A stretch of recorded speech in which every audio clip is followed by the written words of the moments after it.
Are you looking for a space where you will learn to improve your mental strength, emotional health, and heal your insecurities from the inside out? Take the first step to living a more meaningful life with the Better Me with Body by Bree podcast. I'm your host, Bree. I'm a certified personal trainer, entrepreneur, and mother of 3.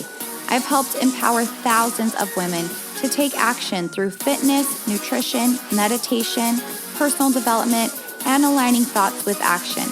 This podcast is for those who are ready to feel inspired and motivated to live a more purposeful life. Let's grow together. Marriage can be hard. It can be frustrating and draining and demanding, but it can also be beautiful and full of adventure and love. In this episode, my husband and I talk about 5 tips that help to strengthen our marriage and also the mistakes we learned along the way. No one has a perfect marriage, but these 5 tips have helped us to have a beautiful relationship, and I honestly wish someone would have given us these tools earlier.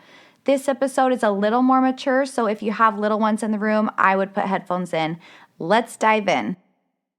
Welcome to the podcast. Today I have Adam on with me, and you all loved our sex therapy session with Carol Finlayson Fife, and I asked why you loved it so much, and you said that you loved how candid Adam and I were because it's hard to get that raw and real, and it's relatable. So here we are. We are ready to talk all about the mistakes and the lessons that we've learned so far in our almost 10 years of marriage. And we talked about it this weekend while we were on our little getaway about what has really helped us, and we narrowed it down to 5 lessons. Are you ready, Adam? I'm ready. Are you nervous? Or on are you a side excited? note, I didn't know what I was getting myself into when in that sex therapy session. I had a few friends reach out. I feel like that's maybe the case in this podcast Adam's too. like, my whole office listened to that podcast. Yeah, I definitely had. That was pretty funny. It's Yeah. good though, hun. Everyone needs it. So it helped a lot of people. It was literally like Hopefully. very, very popular. And I think just because we're just raw about everything. So, all right. So Adam, should we give him a little backstory about our relationship? Okay. I feel like if you kind of know our backstory, it'll help you understand like where we've come from. So when Adam and I met, we actually got married super fast. Like really, really fast because he just fell so hard for me. Yeah. I'm just kidding. But actually, when That part's true though. I did. You did. He knew he wanted to marry me after like what, 2 weeks? What was it? I was locked down. I was like, all right. Yeah, he actually had a really cool experience where he like knew that I was his wife. Should we tell him the story? I mean, that's a long story. Yeah, though. it's a pretty long story. The bottom line is I'm in sales, so it's all about closing it. Jeez. I had to close the deal. He was a very, very good salesman because I actually had a missionary, and I was like, you can date me, but date me at your own risk. Like, I have a missionary, and I'm probably going to marry him. And he's like, he just kept saying, I'm not worried. I'm not worried. Like, his confidence just really drew me into him. Like, he just had a peace about him, and he's like, it's okay. I'm not worried. Like, if we're supposed to work out, we will. And little did I know, he knew that we were going to get married. So anyway, we got married really fast. Like, literally after 2.5 months of dating, we were engaged, and then we were married, I think, 2 months after that. So I would say that our first year was hard, right? Yeah. Yeah, we were very stubborn. We were really stubborn. We fought a lot. I think we both had a lot of pride because we were still figuring each other out and how to be married. And it's hard. Like, Adam was already 27, so he was kind of set in his ways. And we had to learn how to give and take. So I would say our second year was a lot better because we learned, like, the fights that were worth it and the fights that weren't. But I would say, like, once we got outside help, that's what really changed our marriage. That was like our second year. Do you want to kind of talk about that? Yeah, and I mean, like, I think this is what, so I'm 5.5 years older than Bree. So I was actually 28. I think, just almost 28, right, when we got married. And so into that first year. And so, which isn't like, now I look back at it, I'm like, that's not that, not that old. Now I'm like, man, that's young. But we all bring our own baggage into every marriage. And Bree and her mom did a podcast earlier about this, how whatever your baggage is, whatever your, the thing you have, you mirror that onto, usually it's your spouse, like it's the person, ironically, like you love the most or you have the most connection, you kind of put it on them. And I think that was why our first year was probably most difficult, or actually, I think it was the first really couple years, was right. I mean, I was so critical of Bree. I had a certain expectation of like, okay, well, this is how a relationship works, and this is what a wife does, and so Bree, for the most part, I mean, you were always really laid back. I don't feel like you have changed too much, and she's always the first one to say, I'm sorry or whatever it is. But me, I came in, I was very prideful and very critical, and the reality was I was so critical of her because I'm just so critical of myself and really hard on myself, and I had certain expectations of myself, and so it really wasn't until the best thing that happened for our marriage was I just got outside help. I mean, Bree's mom is an amazing therapist, and I worked with her a bunch, and then just continue to kind of figure out and get some help otherwise as far as improvement books, or I mean there's so many, I mean, therapists, all that stuff, but to really, for me, it was figure out my own crap and solve my own problems, like just let go of some of these this baggage. And that was where our marriage really took off, was when I stopped mirroring all of this crap onto you and was so critical and I mean really all this stuff, because then I stopped being critical myself and just I was more at peace with myself, and then from there our marriage was a lot better. But that's, to me, that was the biggest shift, was when we just kind of identified what our own stuff was. Yeah, and I you guys have heard me say this before, but like and Adam, I think you're the one actually taught me this, was, or maybe it was my mom, but that I want you to like think of on a level of 1 to 10 how much you love yourself. Mm-hmm. And whatever number that is, that's the level of love that you feel from others and from God. And so I think like whenever you're struggling, if you're struggling to love yourself, you also won't feel love from your spouse either. Mm-hmm, yeah. And so that was huge. And so when we both kind of worked on our own stuff independently, like that's when our marriage started thriving, was because we both did the work independently. We weren't relying on each other to fix anything. It was like, no, I need to fix myself. Yeah. And that's what made our marriage thrive. Which it seems kind of cliche, but at the same time, like I know a lot of people who are late in years in life that are still have the same problems that they did 40 years ago. I mean, I'll go out golfing with people who are in their 50s, and they have their same terrible, crappy swing that they had 30 years ago. In my mind, I'm thinking, it wouldn't cost you that much to go hire a coach to fix your really bad golf swing. But for whatever reason, we just get ingrained in what we know, and we take for granted, like, to be mindful of just, like, stop the car for a second and figure out what's wrong with it. And so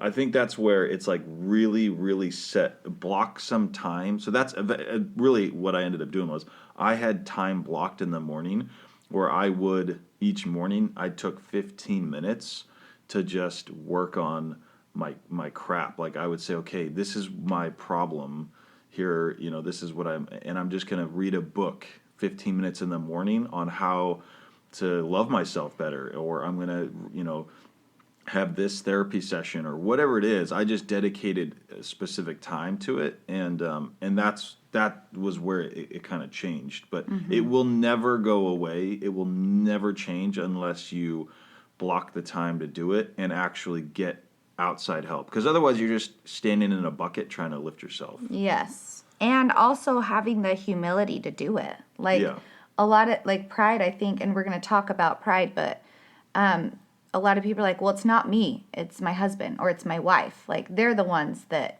and if you have the humility to look inside and be like, you know what, maybe there's something that I can fix. And I know Adam and I talk a lot about this too, as I'll say like, what are some things that I can work on? Like help me see it. Yeah, and for me though, it kind of had to be extreme. Like I had to get to a pretty bad place. Like I would say in a state of depression. Bree probably really didn't know this. So I just had to get to such a bad mental place to where I kind of like, I would never have, and we laugh about this now, like I never would have gone to Bree's mom to kind of get some therapy help. And in my wildest dreams, had I not gone to that place where I just had to get help because I was so miserable.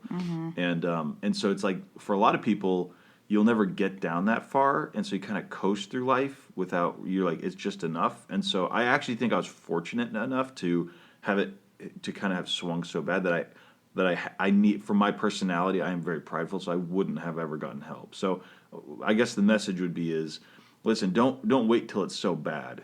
Like, just fine tune the stuff now. Yeah, that's good, babe. Okay, so are you ready? We're going to go into our 5 tips, and that kind of leads us in. That's an intro of kind of a couple of the tips that we are going to talk about. So the first one is time. Making sure that you have dedicated time together is a game changer. And I know it's hard with young kids, or if you're on a budget, you can't always get a babysitter, but if it's important to you, you will make time for it. So for us, we've scheduled a date night every Saturday night. And I mean, you don't have to do anything special. Like, you can just go into In-N-Out and do a picnic. But if you make sure that you have designated time to reconnect without the phone, that's what will help you feel closer. That's what made us feel closer.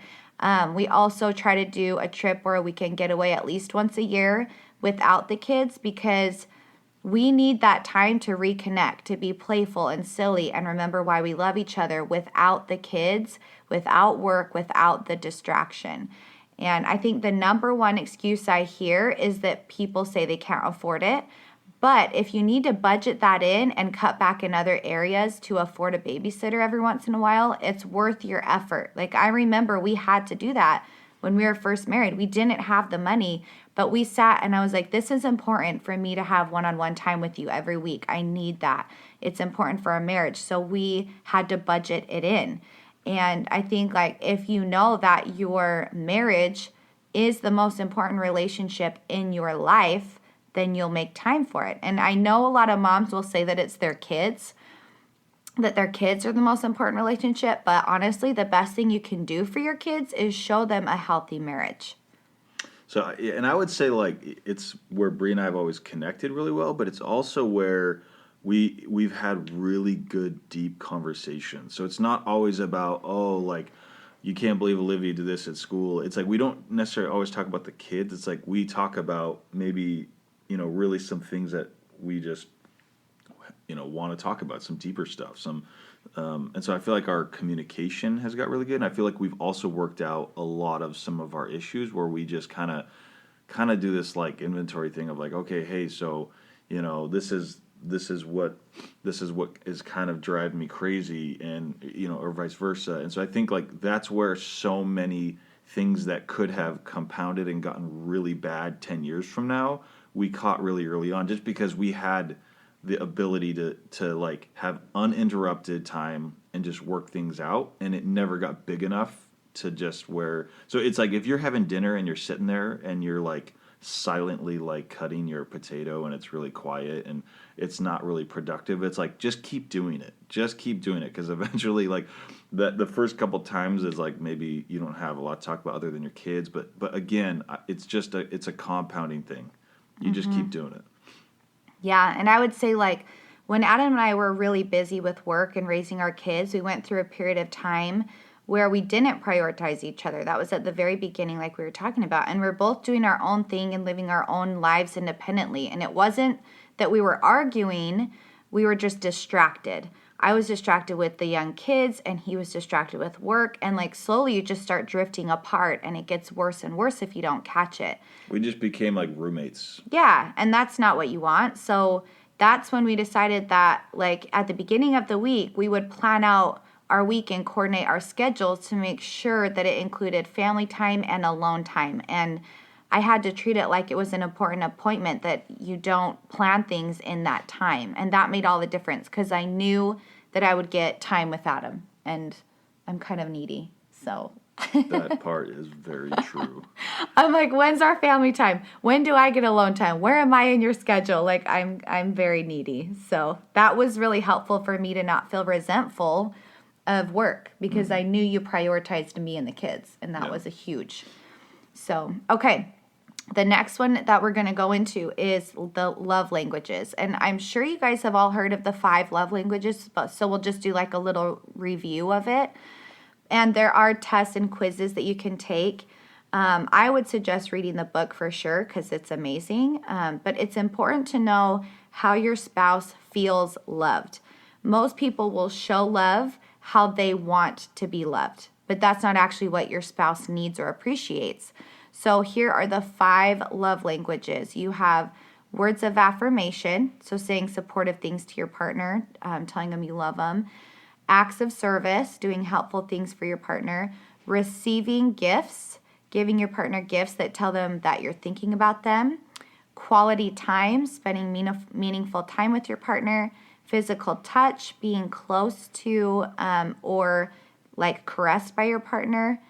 And that's it. Those are the 5 love languages. So when you take the test, you'll find out what your love language is and what your husband's is. And then you guys can do that for the other person. So, for example, Adam's love language, well, he thought that it was acts of service. Mm-hmm. But being married to him for 10 years, I know Adam's love language is actually physical touch. Like when I'm massaging his shoulders or I have my hand on his leg at dinner or, I just give him a kiss when I'm walking by or I have sex with him, That's every man's love language. Yeah, that's Adam's love language. Like he's always like, oh, I just love you so much. You're the most beautiful thing in the whole world. You're the best wife. Like he is like literally like just pours me with all of these compliments and just loves me so much. And I know it's physical touch. So yeah.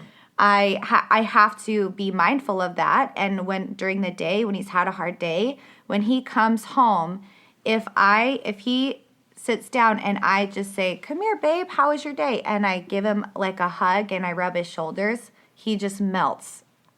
Yeah. He melts into me. No matter how hard his day was, like sometimes he doesn't want to talk about it and he'll be like, oh, just another day. It was a hard day. But if I just rub his shoulders and like give him a good cuddle for a second. And it's interesting too on these things because it moves the needle the most. Like, Bree could like have gone out and like give me words of affirmation, like words that like, oh, you're the best. It's like or clean the house for you. Clean the house, and those things would mean something, but it's like pick the thing that's going to move the needle the most in helping your spouse feel the love. And for me, it's like it is weird. I haven't actually read the 5 love languages, but I know like it is weird. Like Bree could do a lot of things for me, but when she just honestly like really just like rubs my shoulders or tickles my back or whatever it is, like it's like I instantly feel love from her in a way that I don't in other ways. So it's kind of a weird thing, but just keep that in mind. Like it's a real science. And so if you're gonna 10 minutes of that a day, if she did that 10 minutes a day for me, it was like I would love her so much. Like I would, or I'd feel a lot more love. You do love me so much because I do that. I would love her if she did that. I would love her so much. But I'm sure if she was like thinking, okay, if it's something else, whether it's words of affirmation. Maybe I'm like, hey, I'm cleaning the house for you. Yeah, and look at what I did for you. I cleaned the whole house. Yeah. I made you dinner, but that's not your love language. Yeah. And then that would cause problems because then she'd probably feel underappreciated. Yeah, resentful. So that's why it's important to know what's my love language, babe. Like you said, Breeze can be sometimes a little needy, but that just comes from she just wants to be emotionally connected, which is time. So for me, I do this thing where I come home, I take my phone, I throw it in a corner, and then I just sit on the bed and I literally sit up like a kid. Like a kid. He puts his hand in it, or I put my hand, I sit chin down. in his hands. Yeah, I put my chin in my hands, and I sit there, and I look at her, I say, so? And then I just sit there and don't say a single word. He's like, tell me everything. Tell me everything about your day. And then I just let her just talk for 15 minutes, and I say every time, oh, wow, really? But you are genuinely interested, but right, I'm interested. Babe? But it's eye contact. That's a big thing, too, because, like, again, if the phone's near me and there's like a buzz, I have ADD, so I'm like a squirrel, or whatever. If the kids are running around, so to me it's like the kids go down, I sit down, and 15 straight minutes of uninterrupted conversation, and it's like that's what does it. Or just cuddling in bed, talking. Like, I call it pillow talk. But, yeah, just quality time. If he prioritizes me and puts me in his schedule and I feel like I am a priority, then I'm happy. So, and we went on a long stretch where that was never happening. Like, yeah. because it kind of, things got a little tricky or bad, or, not great. We just got busy. Then it was like, okay, so really, like, we would, you guys know the routines, right? You kind of like, you get home, you get, you kind of like turn on the Netflix, and you just zone out. Hey, babe, love you. Did you have a good day? Yeah, okay. Cool. And then you're both sit on your phones for 2 hours and then go to bed. Roll over and go to bed, yeah. Yeah, that's definitely, it's easy to get in that routine. It's so easy. And we're not saying we haven't done that a million times. Okay, the next one is growing independently. So we touched on this before, but the importance of growing independently, that's what I think was the main culprit in changing our whole marriage. And big time. Yeah, we talked about that, getting therapy, but like we both have our independent goals. We both read our own self-help books. We both have our own hobbies and passions that we like to do independently. And we do the most important thing, if you got anything out of this podcast, it is this right here, that you do not rely on your partner for your happiness. It is not up to anyone else but you to make you happy. And I think that's our number one thing. Yeah, I mean that, and it's fun then because like Bree's passion is humanitarian work, and so then she got me into that, like, and I love, like, golf, and then I'll take Bree out, and now she loves golfing with me, or just like, it doesn't have to be big hobbies, and then Bree, and I love business and things like that, and then Bree got into that, and then she kind of got her own thing, so it's like, it's actually really fun. We have like an unlimited amount of things that we could talk about when we get together, because we just have each of our own fun things that we do and our own small little hobbies. And so it's like, again, it goes back to just learning how to block time. There's a really good podcast by Brooke Castillo, and it's called Throw Away Your To-Do List. But it's like, if you don't think you have time, she says it's just because you're sloppy with your time. And so it's like, you make time for the things that make you happy. So you have to. It will never happen. So it's like, put in your time with your family, and then put in, it's like, what do you personally want to do? What's your passion? Like, what were you doing when you were, say, 12 or 10? Like, Deepak Chopra talks a lot about when you were a kid, what was like the fun thing you used to do? Was it creative? Was it drawing? Or was it, and then and so really it was like, for me, I'm like, I love sailing and I love golf. And I was like, I'm going to make sure I reverse engineer my time to like work that in. And so I have like a dedicated time where I like, okay, I've given all the time to work, I've given all the time to the family. Okay, now what do I fit my hobbies in? But I make sure I do. And it's been the best thing for me to have that. And the same thing with Bree, right? It's like, she just has worked in her stuff. So to me, again, it's, you have plenty of time. You really do. If you say you don't, again, Brooke Castillo says you're just sloppy with your time. And she says this to like CEOs and business owners that have really genuinely a lot of stuff going on, and she still says you're sloppy with your time. So again, that's it kind of goes hand in hand. And I would say Adam's used to talking to men, so I'm going to talk to the women. Like, if you have children, this can seem like a dream to you. This can seem like there's no way that I can dedicate anything to anything I want, because I've been there and I've had the young kids. I didn't ever get babysitters until Jameson was probably 2, I think. Like, we didn't really have like a regular babysitter, and that was so hard for me. It was 24/7 raising kids, and I was like, when am I ever I don't even have time to do the dishes. I don't have time to like shower. So like, yeah, Adam, that's a cool dream, but that's not going to happen for me. So I understand if you're in that space right now. And what I have to tell you is get help. Like, get the babysitter, because I can't tell you, I tell Adam all the time, like, prioritizing, we had to cut back a lot to afford a babysitter. I even started just getting a babysitter once a week so that I could run errands by myself, and it made all the difference to have a break where I could think without having kids like constantly interrupting my thoughts or bombarding me or whatever. Then when I met my group of friends, we all decided we were going to get a babysitter every Thursday night so we could do a girls' night every Thursday night. And we go painting, we do yoga, we do spin classes, we do art. We actually do like little craft nights, like because we were all talking about how important it is, like Adam said, to do your own goals and your own passions and dreams and like work on things that you want to work on. And a lot of moms feel guilt by doing that. And I can't tell you like what a better mom I am because I have my own thing going. Like it doesn't have to be a business, but I thrive because I know that I'm using my brain and I'm being creative, and my sole identity is not just raising kids, and that's okay. Like a lot of women feel guilt with that, but that's okay. It's okay to get the babysitter because you need it to clear your brain. Or if you don't get a babysitter, coordinate with your husband and say, hey, on these days, I need 3 hours here. I need your help. I need you to be home with the kids, and I need to go and do whatever I need to do, because you have to prioritize it or else you will run yourself into the ground. And the most unhappy I've ever been was when I was running myself into the ground and I didn't get help. So get the help. Yeah, and I mean, husbands can step up big time. It doesn't always have to be a babysitter. No, husbands, have them do it. Like, it's their kids too, so. Bree would always be like, when you're watching the kids, it's not called babysitting, Adam. And I'd be like, because I'd be like, when do I have to babysit the kids? And she would lose her mind on me. Every mom would lose their mind. Every mom knows. Or when they say like, okay, so how long are you going to be gone?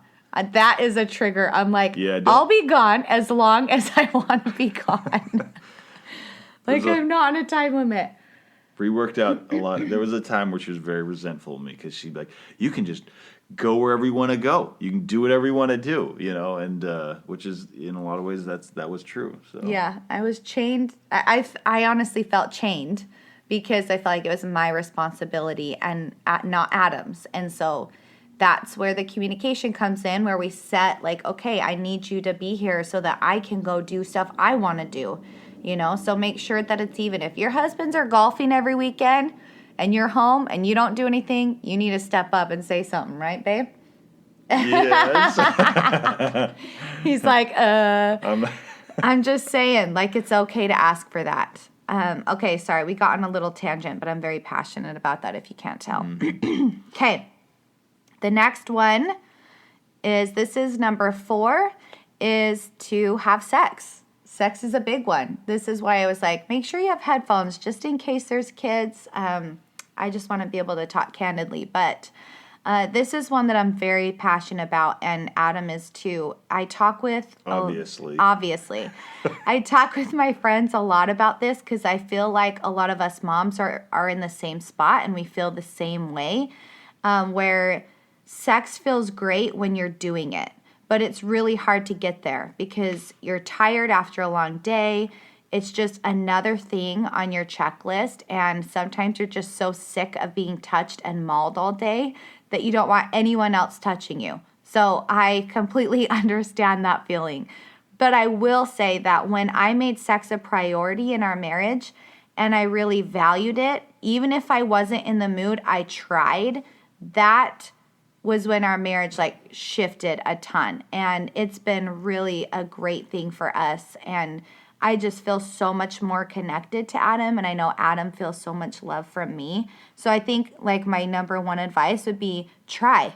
Even if you're not in the mood, try to get in the mood. Don't just always say no, because I've done that before. I've been there. It's hard. It's oh, I'm exhausted. Don't touch me. But if you're you know what? No, this is important for our marriage, and this is how Adam feels connected to me, and I feel connected to him too. It's a beautiful thing, and I never regret it. I'm always so happy after. It's just getting me there, right? And that's all mental. Yeah, and I would say, speaking to Bree's followers, right, a lot of women, it's not I don't think from a guy's perspective, yes, it is about the physical fulfillment from a guy's perspective, but honestly, like there is a connection. Like men feel connected in a way, and I'm sure it's true with women, but like it really does. Like I always feel like this. I feel way more love or an increased amount of love for Bree after I'm like, hey, what do you need me to do, honey? Like anything, I'll help out. Like when she's right when she's not I would say not like unwilling to participate, but when we do have sex, like it's really I just feel connected. And so I think from a guy's perspective or from a women's perspective, it's not always just for guys just to have sex. Like I think, and the other thing of it too is like it's kind of the chicken or the egg. Like okay, well, do you feel connected only after sex or before sex? It's like in the sense that you kind of for you to have sex, often you actually have to be kind of like you can't be in the middle of like a knockdown fight. Like you kind of have to work things out and be in a good place, in my opinion, to kind of have good connected sex. Otherwise, right, you just don't want to. You're like, oh, I can't stand him right now. And so it's actually, I think it does both. Like if you consistently do it, like it makes you be in a good place because you have to work out your stuff, your emotional stuff. As well. Like there was times where like Bree and I are like we're in a bad place, we're fighting or whatever. It's like I don't want to have sex with her, she doesn't want to have sex with me, and so that's where I think if you work things out emotionally, it's right. So it's like that chicken or the egg thing. So so it kind of goes both ways. But I would definitely say like for guys, like it's not just about the orgasm or whatever. Like it genuinely is like they just feel more connected, and I always feel an increased amount of love after. Yeah, he's like... If you do it right. And as far as it goes, the other thing Bree says, like, yes, we never regret it. If sex doesn't really feel good for a lot of you women, it's like that's where the communication comes in. That's really big because I think there's one thing that Bree's very good at is just communicating very thoroughly with me. It's like, and so that's why sex is really good for us because it's been, we've worked out and communicated a lot of things. And so it's like, that's the other part is if you're quiet and you're not really saying anything and sex is really bad for you, then it's like, well, again, that may be on you to communicate a little better. Yeah. And I think the best sex that we ever have is because we're connected emotionally. Oh, yeah, 100%. When we're connected emotionally, and I tell Adam, like, when you do pillow talk with me, it's like foreplay because, like, we're connected, and I want to connect with you more. And so for women, that is the, like, if Adam's gone and he's not paying attention to me and he's gone all day or we're disconnected and he wants sex, I get resentful. And so that's a big thing. Like, and I'm not a sex therapist. I don't want to pretend like we know everything. Like, you can follow Carol Finlayson Fife or all these other amazing sex therapists. But for us, I know that is like when we are connected emotionally, then I love having sex with Adam and it's amazing. And so that's why all these other steps leading up to it will help you have really good sex. And also, I notice like when we are regularly having sex, Adam's always like, very tentative to me. What do you need, babe? What yeah. do you need? You want those dishes done? I'll do it. What? Yeah, no, really. It's like, I always joke with my friends. I'm like, yeah, you want the best husband ever? Just have sex with him all the time. Like, they're like night and day difference. Like, they'll do anything you want. It's so easy. No, I'm just kidding. But really, it's been huge. Sex is very, very important. So I think just taking time to figure out what you need to do there. Maybe it's taking a course through one of the sex therapists, or maybe it's learning their Enneagram number or their love language or whatever. That will help too. The last one is pride. And pride is a big one because we learned that you cannot have a healthy relationship with pride. Yeah, this one is on me. Like, Bree actually isn't a super prideful person. Like, she is the first one to say sorry. Like, I'm the guy who, if Bree never said sorry first, like, I could go probably like a week till I'm like, okay, I'm sorry. But it is funny because as soon as she says sorry to me, it's like, no, I'm sorry. It's like a weird thing. Like, I can't be the first one to say I'm sorry, which obviously is a terrible thing to do.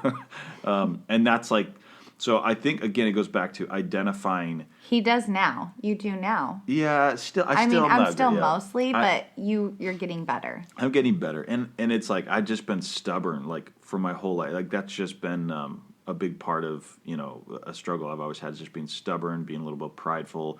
And so the big thing is just be mindful of it. If you're, again, it goes back to what I was saying earlier, is like identify your thing. And if you, again, the part of pride is not being mindful and not admitting your weaknesses. And so for me, it's like, no, be totally transparent, be mindful of what are your problems. And for me, if it is being prideful, or actually I would say stubborn, then just be mindful of it and just say, okay, like I am a stubborn person. These are the things I'm going to mindfully try and do. But the issue is when you as an individual in the relationship are not willing to face the mirror and look and say, here are some of the problems that I have that I'm bringing to the marriage that I'm gonna work on. That it really all goes back to that. And so yes, okay, yeah, there's pride in like who's right, who's wrong, but to me it's a bigger issue of what are the problems that I'm not being mindful of, that I'm not even willing to work on because I'm not even willing to admit that they are an issue, or you admit it but you blow it off and you're not willing to put the time in to really work through those problems. So that's kind of my 2 cents on that.